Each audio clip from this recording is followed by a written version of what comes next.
আসহাবে কাহাফের কাহিনী বা গুহাবাসীদের গল্প সত্যি ইসলামের ইতিহাসে এক অনন্য নিদর্শন। এটা অবিশ্বাসীদের জন্য আল্লাহর অসীম ক্ষমতার আরেকটি উদাহরণ। তোমার উপর অভিশাপ, তোমার উপর অভিশাপ, ধ্বংস হও।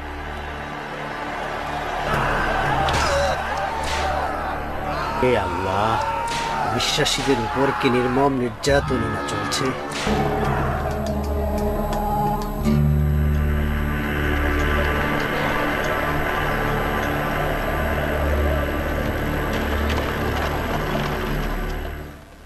সামান্য মূর্তি, আমাদের ভালো মন্দ দেখার কি শক্তি এদের আছে? হ্যাঁ,